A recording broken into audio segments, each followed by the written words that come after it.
قصائی حضرات دو غلطیاں کرتے ہیں. ایک تو یہ کہ وہ جانور کی 4 رگیں کاٹنے کے بعد مزید کاٹتے ہیں پھر, اور اندر نرخرے میں اس کے چاقو مارتے ہیں تاکہ جانور جلدی ٹھنڈا ہو جائے. یہ عمل غلط ہے. اس کا نقصان یہ کہ جانور کو تکلیف بھی بہت ہوتی ہے. نمبر 2, اس کا بلڈ صحیح طرح سے باہر نہیں نکلتا, کیونکہ 4 رگیں کاٹیں گے, حرام مغز کا کنیکشن برقرار رہے گا تو اس سے جو دماغ کو سگنل ملتا رہے گا اور دماغ ایمرجنسی نافذ کر دیتا ہے, جس سے جانور تڑپتا ہے اور بلڈ سارا باہر نکل جاتا ہے. اس کا تکلیف نہیں ہوتی جانور کو. ہمیں لگتا ہے کہ بہت تکلیف ہو رہی ہے, لیکن اتنی ہوتی نہیں ہے جتنا نظر آ رہا ہوتا ہے. اس کی وجہ ہے کہ جب ہم جانور کی یہ رگیں کاٹتے ہیں نا, تو یہ جو دماغ ہے نا اس کو بلڈ کی سپلائی بند ہو جاتی ہے. سمجھ رہے ہیں؟ جب دماغ کو بلڈ کی سپلائی بند ہوگی تو دماغ سوچنا چھوڑ دیتا ہے. دماغ کا صرف وہ حصہ کام کرتا ہے جو قدرت نے حادثات کے لیے رکھا ہوا ہے. ابھی تو دماغ کام کر رہا ہے نا آپ لوگوں کا, جو نارمل والا دماغ بھی الحمدللہ. تو پھر سمجھیں یہ بات کو. آپ نے دیکھا ہوگا بعض دفعہ ہم چاہتے ہیں, ریفلیکٹ ایکشن کا نام سنا ہوگا آپ نے, ہم نے تو 9th کلاس میں پڑھا تھا. وہ ایک ایکشن ہوتا ہے کہ لاشعوری حرکتیں. آپ کا ہاتھ کسی گرم چیز پہ آتا ہے, آپ کو پتہ بھی نہیں ہوتا, آپ ہاتھ کھینچ لیتے ہیں. اللہ نے ہمارے دماغ میں ایک ایسا حصہ رکھا ہے جو سوچتا بعد میں کرتا پہلے. سمجھ رہے ہیں؟ یعنی ہمارے سچی جو سامنے والا دماغ ہے نا, اس کے سوچنے سے پہلے وہ کام کر چکا ہوتا ہے. اس کی حص اللہ نے بہت تیز رکھی ہے, وہ ہمیں حادثے سے بچانے کے لیے. کیونکہ حادثات میں ایسا ہوتا ہے کہ اگر آپ سوچنا شروع کر دو گے تو حادثہ ہو چکا ہوگا. گرم چیز پہ ہاتھ آیا, کافی دیر کے بعد یہ استری کسی نے رکھ دی, کافی دیر کے بعد آپ کو محسوس ہوا تو اس وقت تو بھیڑا گرک ہو چکا ہوتا ہے. آپ دیکھیں کوئی اچانک خوف زدہ چیز سامنے آتی ہے, ہم ایک دم سے اچھل جاتے ہیں, حالانکہ ابھی نیت نہیں کی ہوتی اچھلنے کی, اچھل پہلے چکے ہوتے ہیں. جن بعد میں دیکھا ہوتا ہے ہم نے, اور پھر یہ تو بہت بعد میں پتہ چلتا ہے کہ یہ سچی مچی کا جن بھی نہیں ہے, یہ تو 1 ہفتے بعد پتہ چلتا ہے. تو بہت سی حرکتیں ہماری ایسی ہوتی ہیں. تو جانور میں بھی جب ہم 4 رگیں کاٹتے ہیں تو اس کا جو دماغ جو درد محسوس کرنے والا حصہ ہے نا, وہاں بلڈ کا سرکولیشن ختم, وہ سن ہو جاتا ہے.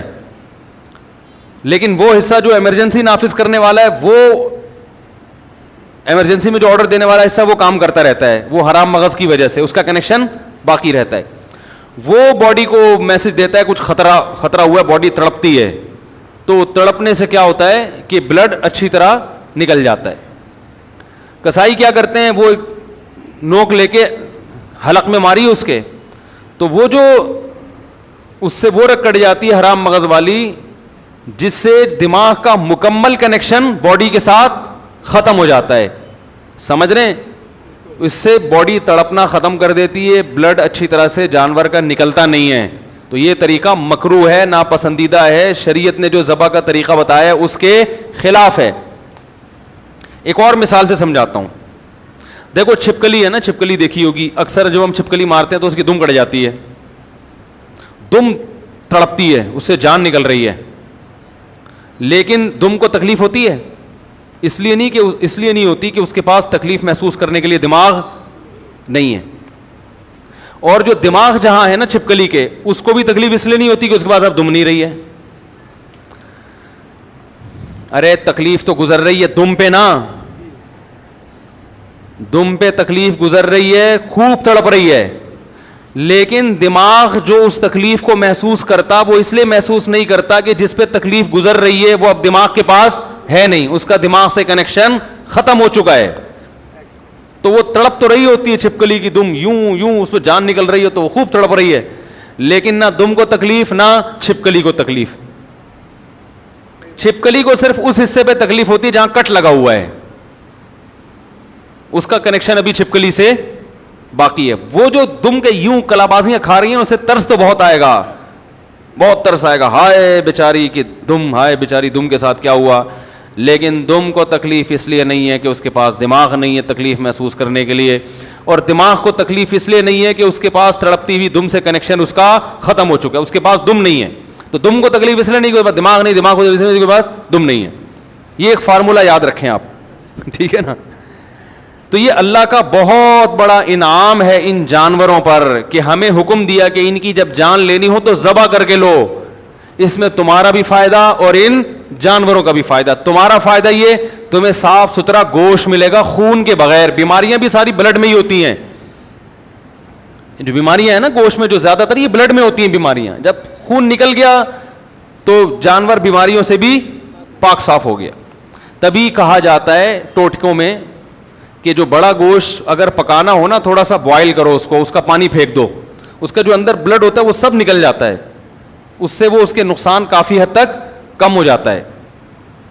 تو ہمیں فائدہ یہ, اور جانور کو فائدہ کیا, اس کو تکلیف کم ہے.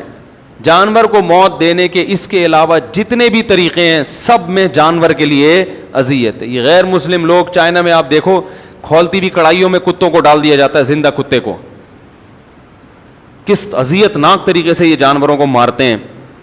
یہ باقاعدہ ریسرچ ہوئی ہے اور اس پہ انگریزوں کی تحقیق ہے کہ جو مسلمانوں کا طریقہ ذبح کرنے کا اس میں جانور کو تکلیف بہت کم ہوتی ہے. تو اب قصائی کو آپ اس بات کا پابند کریں کہ 4 رگیں کاٹے اور پھر وہاں سے ہٹ جائے. اور بہتر یہ ہے کہ سب قصائیوں کی بات نہیں کر رہا بھائی, جو میرا بیان سن رہے ہیں ان کے علاوہ کی قصائی ہٹتے نہیں ہیں کیونکہ ایمرجنسی میں جلدی میں ہوتے ہیں. ان کو بہت قصائی اس دن دنیا کا سب سے قیمتی آدمی ہوتا ہے. ابھی دیکھو کوئی قصائی آپ سے ملے گا بھی نہیں, سلام بھی نہیں کرے گا, بولے گا مجھے جانا ہے بھائی, میرے 6 کالیں آئی ہوئی ہیں, ان کو آرڈر بک کروانا ہے میں نے.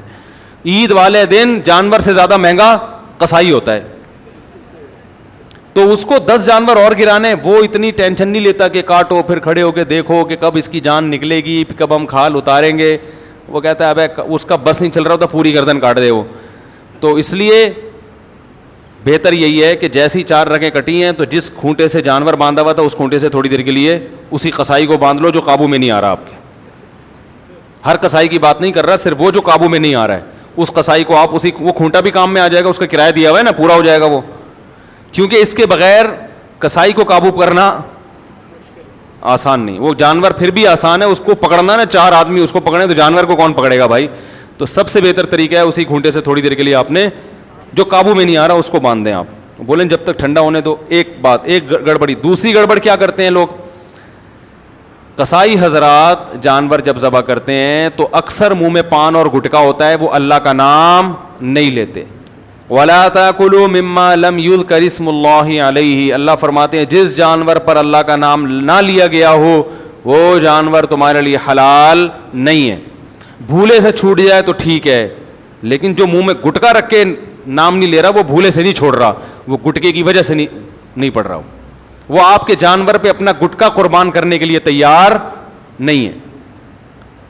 تو اس سے بولیں زور سے اللہ کا نام لو, بسم اللہ اللہ اکبر, زور سے. اور یہ مرغیوں والوں سے بھی کہا کریں, ان کو بھی بسا اوقات دیکھا ہے منہ میں منمنا رہے ہوتے ہیں کچھ. بھائی اللہ کا نام جب زور سے لینے کا حکم ہے تو لے لو, کیا جا رہا ہے اس میں. گالیاں دیں گے اتنی زور زور سے, باتیں کریں گے اتنی زور زور سے. جہاں اللہ کا نام لینے کا حکم دیا بھائی زور سے لے لو, تو وہ ایسی منہ میں گھما رہا ہے. تو مرغیوں والے کو بھی کہا کریں زور سے اللہ کا نام لیا کرو. سمجھ میں آ رہی ہے بات. تیسری بات, جانور توحید پرست ذبح کرے گا تو حلال ہوگا, مشرک کا ذبیحہ حلال نہیں ہے. اگر ہندو جانور ذبح کر دے چاہے 100 دفعہ اللہ کا نام لے, وہ جانور ہمارے لیے حلال نہیں ہے. بس یہ اللہ نے حکم دیا کہ جو توحید پرست ہو وہ کرے گا. تو آج کل مسلمانوں میں بھی مشرک ہیں جو اصطلاحی اعتبار سے مسلمان کہا جاتا ہے, حقیقت میں مسلمان نہیں ہے.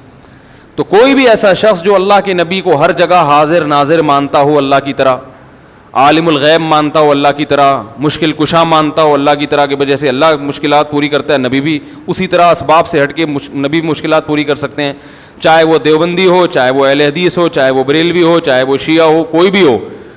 جو اس نوعیت کا شرک کرے گا اس کا ذبیحہ بھی حلال نہیں ہے. تو اب میں یہ نہیں کہہ رہا کہ آپ وہمی بن جائیں, کسی کے گھر سے گوشت آ رہا ہے تو آپ دیکھیں بھائی قصائی سے پہلے میرا انٹرویو دلواؤ, میں اس کے عقائد پوچھوں گا. اتنے تکلف کا حکم نہیں ہے. مسلم کنٹری ہے تو یہی فرض کیا جائے گا سب مسلمان ہی رہتے ہیں. پہلے سے کسی کے بارے میں یقین ہو جائے کہ یہ شرکی عقیدے پر ہے, اس سے ذبح نہ کروائیں. پہلے سے نہیں پتا تو مسلمان ملک ہے, ہمیں یہی حکم ہے کہ ہم سب سے کیا گمان رکھیں, اچھا.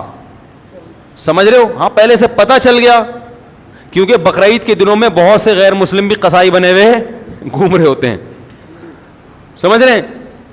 تو پہلے سے پتہ چل گیا تو پھر احتیاط لازم ہے. سمجھ رہے ہیں کہ نہیں سمجھ رہے؟ یہ تیسرا مسئلہ ہو گیا. تو بس یہ تین، اور تو کوئی مسئلہ نہیں پوچھنا کسی نے. ہاں دوسری بات یہ کہ بھائی جانور کو حدیث میں آتا ہے فَلْيُرِحْ ذَبِيحَتَهُ،